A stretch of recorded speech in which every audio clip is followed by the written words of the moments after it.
Hello students, I am Dr. Umesh Bansod from the Department of English, J.M. Patel College, Bandara, Maharashtra. In today's lecture, we shall try to understand the impact of Puritanism on literature. पिछले कई lectures से हम restoration age को, restoration period को, Charles second के accession को, Charles first के beheading को, ओलिवर क्रॉमवेल गवर्नमेंट को, कॉमनवेल्थ के कॉन्सेप्ट को समझने का प्रयास कर रहे हैं.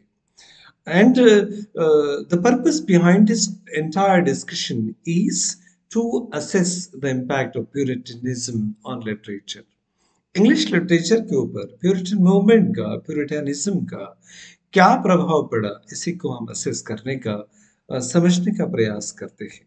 तो let us try to understand what is the impact of Puritanism on literature. The term Puritanism, we do understand that it was a religious movement that arose within the Church of England in the late 16th century and spread to America. England में जन्मे एक ऐसे विचार को, ऐसे मत प्रवाह को हम प्यूरिटनिज्म के नाम से जानते हैं, जो इंग्लैंड में कैथोलिक और प्रोटेस्टेंट के बीच में एक और विचार इंपॉर्टेंट है. वो रोमन चर्चेस के प्रभाव को कम करना चाहते हैं इंग्लैंड की चर्च से. Their purpose is to purify English church.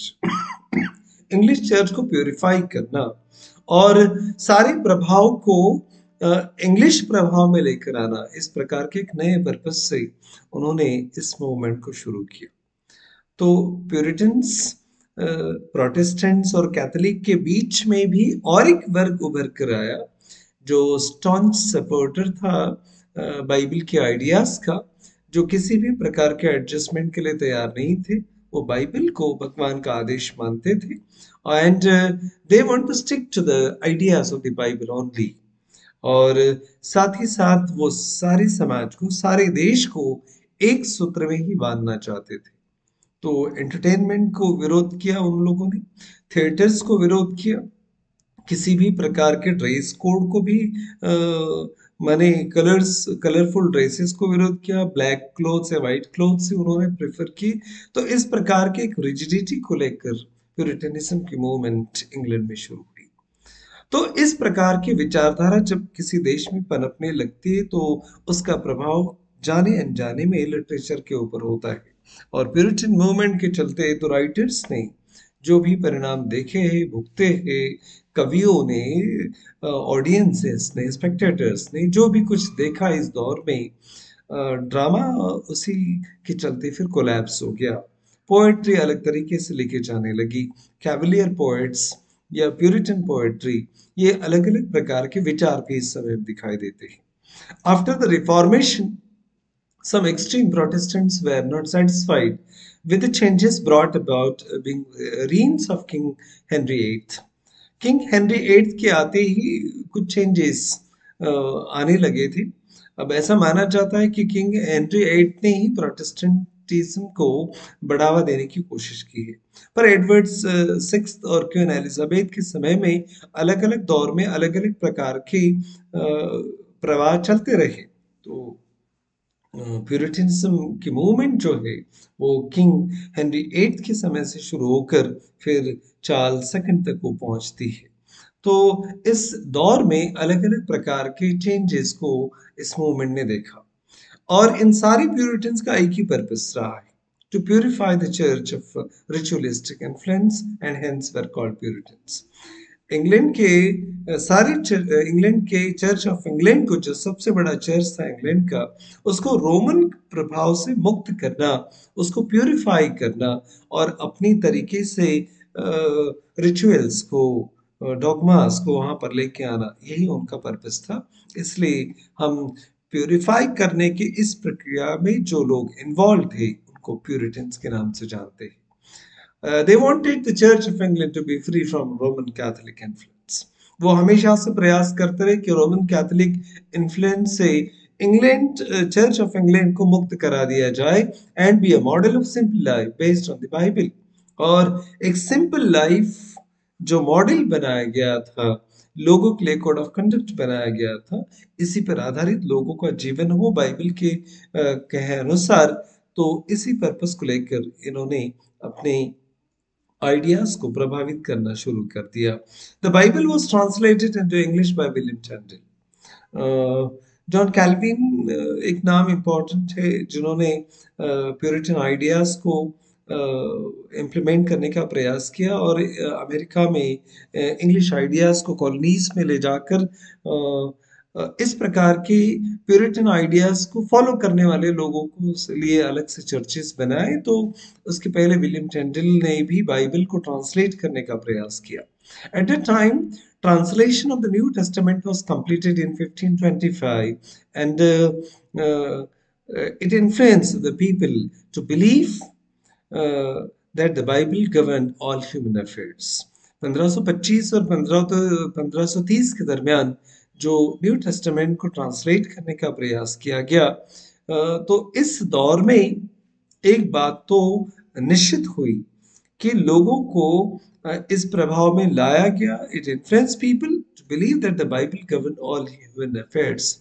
Bible के उस ट्रांसलेशन में ये बताने का प्रयास किया गया कि बाइबल मनुष्य के जीवन में होने वाली सारी घटनाओं को गवर्न करती है, राज करती है। तो ये विश्वास जब लोगों के बीच में किताबों के माध्यम से पहुंचाया जाने लगा, तो रिलीजियस लीडर्स की भूमिका इंपॉर्टेंट रही है। जॉन वेक्लिफ का नाम, उसमें जॉन कैल्विन का नाम इंपॉर्टेंट है। And the religious leaders of Puritans were John Wycliffe. 1330 से 1384 उनका समय रहा है। एंड जॉन कैल्विन जो 1509 से 64 उनका समय रहा है। तो इन लोगों ने काफी काम किया इस फील्ड में। They were against the rule of bishops and similar to the Roman Catholic churches. Roman प्रभाव से इंग्लैंड, चर्च ऑफ इंग्लैंड को प्यूरिफाई करना, ये जैसा ही उनका पर्पस रहा है, एक काम और भी उन्होंने बिशप्स के रूल को भी विरोध किया है। And wanted English church to be managed by the group of elders called presbyters. Bishop भी उनको नहीं चाहिए थे। रोमन कैथोलिक प्रभाव तो बिल्कुल नहीं चाहिए था। वो मानते थे कि चर्च ऑफ इंग्लैंड को ऐसे लोगों के समूह द्वारा चलाया जाए जिनको वो प्रेस्बाइटर्स कहते थे। The Puritans wanted church rituals to be simple and based on the Bible. Puritans का मानना था कि किसी भी प्रकार के मनोरंजन की, आडंबर की, ड्रामास की जरूरत नहीं है। लाइफ बहुत ही सिंपल होनी चाहिए, रिचुअल्स का ज्यादा आडंबर नहीं होना चाहिए, और बाइबल जिस प्रकार से इन बातों को सपोर्ट करता है, उन्हीं चीजों को यहाँ पर लागू कर देना चाहिए। They were very critical of the Church of England and its roles in politics. Church of England England का सबसे बड़ा चर्च रहा है। सारे कायदे कानून उन्हीं के बनाए हुए बाकी चर्चेस को फॉलो करने पड़ते थे। तो इस लिहाज से चर्च ऑफ इंग्लैंड की भूमिका क्या हो और उसका पॉलिटिक्स में, राजनीति में क्या रोल हो, इसके बारे में प्यूरिटन्स बहुत ही क्रिटिकल रहे हैं। And the Puritans were strict disciplinarians who stressed grace, devotion, prayer and self-examination. अपने आप में बहुत ही कठोर डिसिप्लिन वाले लोग थे प्यूरिटन्स। हमेशा उन्होंने जोर दिया है एक ग्रेसफुल बिहेवियर के ऊपर, सेक्रीफाइसेस के ऊपर, प्रेयर्स के ऊपर, सेल्फ एग्जामिनेशन के ऊपर। हमेशा बाइबल का सैड एक हिस्सा, जीसस को जिन तकलीफों को झेलना पड़ा है, वो उनका आदर्श रहा है। हमेशा ब्लैक कपड़े पहनते थे, हंसना उनके लिए गुनाह था, एंटरटेनमेंट को पाप मानते थे। तो ऐसी बहुत सारी चीजों को लेकर, प्यूरिटन्स आइडियाज को लेकर वो आए थे। They believed in unpretentious austere life, free from grand costumes and extravagance. बहुत ज्यादा चर्चेस के फादर की तरह, बिशप की तरह ग्रैंड कॉस्ट्यूम्स की जरूरत नहीं थी उनको। किसी भी प्रकार का फालतू खर्चा उनको पसंद नहीं था। And they were known for their honesty and upright living. एक बहुत शुद्ध जीवन जीने के लिए और ईमानदारी के लिए प्यूरिटन्स जाने जाते थे। Most of the common people of the time were Puritans. और उस दौर के बहुत ज्यादा जो आम जनता थी, कॉमन लोग थे, वो तकरीबन प्यूरिटन्स हुआ करते थे। However, many disillusioned Puritans flight to the new world. पर जैसे जैसे सत्ता परिवर्तन होते गए, चार्ल्स सेकंड के हाथ में सत्ता आई, बहुत सारे प्यूरिटन्स इंग्लैंड छोड़कर भाग गए, और जिनको सेपरेटिस्ट्स कहा जाता था, बाद में उनको पिलग्रिम्स कहा जाने लगा। तो किसी भी धार्मिक यात्रा पर निकले लोगों को पिलग्रिम्स के नाम से जानते हैं। तो इंग्लैंड में जब चीजें बदलने लगी, माहौल उनके विरुद्ध जाने लगा, तो ये ग्रुप इंग्लैंड से भाग गया। वहां के सारे फादर्स चर्चेस से इंग्लैंड छोड़कर किसी दूसरी दिशा में भाग गए। ये न्यू वर्ल्ड जो था उनके लिए, वो अमेरिका था। Fearing religious persecution in a ship called Mayflower Compact। और Mayflower Compact एक फेमस जर्नी रहा है। इस जहाज में बैठकर जो ग्रुप, जो समूह अमेरिका के लिए निकला, ये they were known as Pilgrims Fathers and founded the New World of America। यही लोग थे जिन्होंने अमेरिका की नई कॉलोनीज को स्थापित किया। During the 1600s, the Puritans' opposition to the political and religious policies of the Stuart rulers reached to the critical point। Stuart dynasty के चलते हुए जो भी राजनीति चली, प्यूरिटन्स ने हमेशा उसका विरोध किया है, और ये एक अपनी चरम सीमा पर पहुंच गया विरोध। They rose up in arms and took control of the government of England in 1649 with Oliver Cromwell as their leader.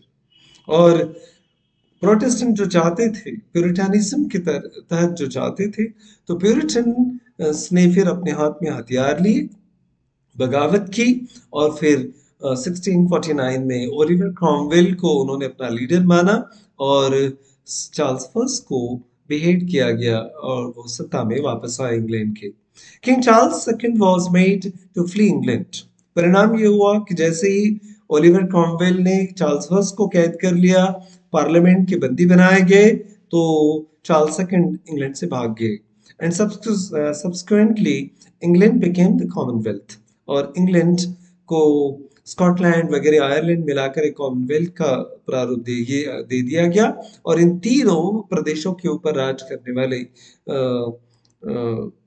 Oliver Cromwell को लॉर्ड प्रोटेक्टर डिक्लेयर कर दिया गया। Under the rule of Puritans came to an end with the restoration of the monarchy in 1660। 1648 वगैरह में जो बगावत हुई England में, वो फिर 1660 तक ये माहौल चलता रहा, जब तक चार्ल्स सेकंड को सत्ता में वापस नहीं लाया गया, रिस्टोरेशन नहीं हुआ, और इंग्लैंड में फिर से मोनार्की वापस नहीं आई। तो कुल मिलाकर बहुत सारी राजनीतिक धार्मिक घटनाओं से भरा हुआ ये दौर रहा है। अब इन सारी घटनाओं का लिटरेचर के ऊपर क्या प्रभाव हुआ, वो हमारा मैटर ऑफ कंसर्न है। The impact of Puritanism on literature is an important topic to discuss here। The Puritans' contribution to English literature was abundant। बहुत ज्यादा प्रभाव पड़ा। Authors of the 17th century were characterized by first-person works, prominently featuring simplistic language and sentence structures, as well as religious references of Bible allusions। Bible के बहुत सारे संदर्भ इनकी कविताओं में आने लगे। भाषा बहुत सिंपल थी, जैसे कि हमने कहा कि कैविलियर पोएट्स ने भी कोलोक्वियल लैंग्वेज का यूज किया है। And all Puritan characteristics unlike the ornate grandiose और rhetorical language of the earlier writers. 16th century में जैसे इमोशनल आउटबर्स्ट हुआ था, उस प्रकार की फीलिंग्स को उन्होंने अपनी पोएट्री में नहीं लाया। इम्पैक्ट ऑफ पोएट्री भी ट्रेस किया जा सकता है प्यूरिटनिज्म का। Elizabethan literature was intensely romantic. In Puritan literature the critical and intellectual takes and a place of romantic ardor। Puritans literature speaks of an age of sadness, gloom and pessimism। जैसे कि हमने पहले ही कहा कि Puritans ने हमेशा darker side को, Bible के साइड को ही प्रोजेक्ट किया है, तो वो जाने जाते हैं दुखी घटनाओं के लिए, पेसिमिज्म के लिए। And this transition can be witnessed in the poetry of metaphysical poets. और यही पेसिमिज्म, यही सैडनेस मेटाफिजिकल पोएट्री में भी देखा जा सकता है। Who wrote poetry of more religious and intellectual orientation than just being intentionally emotional. इसलिए जॉन डन की पोएट्री हो, या कैरियो की पोएट्री हो, या विलियम हर्बर्ट की पोएट्री हो, ये सारी कविताएं आपको बहुत ज्यादा इमोशनल नहीं दिखती, बाइबल का बहुत ज़्यादा, वो गार्डन जैसी पोएट्री क्यों ना हो, इसके ऊपर बाइबल का सबसे ज़्यादा इन्फ्लुएंस दिखता है। और बेसिकली ये सारे पोएट्स क्लर्जीमैन ही रहे गए, तो इन लोगों ने बाइबल के सारे प्रभाव को इस्तेमाल करके कविताएं लिखी है। जॉन मिल्टन का नाम सबसे इम्पोर्टेंट है। आप अगर ओलिवर क्रॉमवेल गवर्नमेंट की बात करते हैं, प्यूरिटनिज्म की बात करते हैं और क्रॉमवेल मिल्टन की बात नहीं करते, तो चर्चा हमारी अधूरे रह जाती है। मिल्टन का 1608 टू 74 ये समय रहा है। The greatest voice of Puritanism in English literature. अगर प्यूरिटन मूवमेंट में, प्यूरिटानिज्म में सबसे बड़े वॉइस के रूप में, आवाज के रूप में अगर आपको देखना है किसी को, तो जॉन मिल्टन को देखना चाहिए। Is paradise lost, poem written in 10 books, written during 1667, the greatest epic in English, is a sweeping retelling of the Bible story of humanity's expulsion from paradise. फरिश्तों के आसमान से बेदखल किए जाने की कहानी है पैराडाइज लॉस्ट। और इस माध्यम से उन्होंने सैटन के बारे में बहुत कुछ लिखा है। पैराडाइज लॉस्ट पढ़ने के बाद में आपको समझ में आ जाएगा कि इस कहानी का हीरो भगवान नहीं, सैटन के रूप में दिखाई दिया देता है। तो सैटन को इतना ग्लोरीफाई करने का प्रयास मिल्टन ने क्यों किया, और किस प्रकार से पैराडाइज लॉस्ट और पैराडाइज रिगेन्ड उन्होंने लिखा, अपनी बगावत को, अपनी आवाज को, वॉइसेस ऑफ डिसेंट को उन्होंने इस बुक के माध्यम से बताने का प्रयास किया है। तो पैराडाइज लॉस्ट सबसे बेस्ट एग्जाम्पल है प्यूरिटन स्पिरिट को दर्शाने वाला। His two other major works are Paradise Regained, a poem in 8-9 volumes, and which represents in a blank verse the story of the temptation of the Jesus and defeat. तकरीबन चार अलग अलग, छह अलग अलग वॉल्यूम्स में, चार अलग अलग वॉल्यूम्स में इसको लिखा गया है। और डिफीट ऑफ सैटन, सैटन का पराजय कैसे होता है, पैराडाइज रिगेन कैसा होता है, सैमसन और एगोनिस्टिस से, और dramatic poems which recounts in the form of a poetic drama the story of blind and anguished Samson struggling to understand God's will. Samson और एगोनिस्टिस के माध्यम से आपको फिर सैमसन आंखें गवा बैठते हैं, कुछ दिखाई नहीं देता, भगवान का उनके ऊपर प्रकोप हो जाता है। सैमसन अपनी ताकत को कैसे रिगेन करता है और किस प्रकार से विश्वास को वापस लाया जाता है, ऐसी बहुत सारी बाइबल से रिलेटेड कहानियों को Paradise Lost, Paradise Regained, Samson and Agonistes, dramatic, ये अलग अलग पोएम जो रहे हैं, इनके माध्यम से मिल्टन ने बताने का प्रयास किया है। Milton called Samson Agonistus a dramatic poem, evidently to emphasize that it was not intended for performance, especially at a time when a drama was raising its head again by putting on plays a questionable morality. Puritan के समय में drama तो तकरीबन बंद ही थे, इसलिए dramatic poetry को Milton ने लिखा, ड्रामा नहीं लिखा, पर ड्रामेटिक क्वालिटीज है इसमें। धीरे धीरे पैराडाइज लॉस्ट वगैरह के आते आते फिर ड्रामा धीरे धीरे इंग्लैंड में उभरने लगा था। तो कुल मिलाकर प्यूरिटन आइडियाज को और प्यूरिटनिज्म के दौर में सबसे बड़े वॉइस के रूप में आपको जॉन मिल्टन को पढ़ना होता है। एंड्रू मार्वेल के बिना मेटाफिजिकल पोएट्री की चर्चा खत्म नहीं होती। Is yet another Puritan poet whose creation, an oration ode upon Cromwell's return from Ireland, was published posthumously in 1681, refers to the specific event that happened in 1650 and depicts his Puritan sensibilities.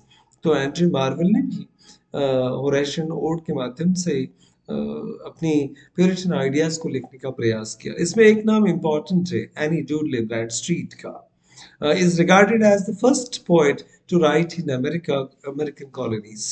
England से Mayflower compact में जो लोग America पहुंचे थे, उन colonies में रहने वाली पहली महिला कवि के रूप में, इंग्लिश महिला है, अमेरिकन कवि के रूप में उनको जाना जाता है। तो she was the Puritan who migrated to Salem, Massachusetts, New England in 1630. Her volume of poetry, The Tenth Muse, lately sprung up in America in 1650, was the first published work by a woman in England. The Puritan religious themes of sin and redemptions are major elements in her poetry. अपनी simple कविताओं के लिए bright street जानी जाती है। Puritan spirit को भी उन्होंने बताया, रिडेम्पशन मुक्ति कैसे पाई जा सकती है, और सीन पाप पुण्य, इस प्रकार की फीलिंग्स के ऊपर आधारित उनकी कविताएं रही है। तो कुल मिलाकर इस प्रकार का एक इम्पैक्ट प्यूरिटनिज्म का हम इंग्लिश पोएट्री के ऊपर देख सकते हैं। Let us hope that this discussion will help you to understand, to assess the impact of Puritanism on English literature, English poetry, especially in England and America as well. This video is also available on YouTube at Grammar Planet by Dr. Umesh Bansod. Thank you very much for watching this video.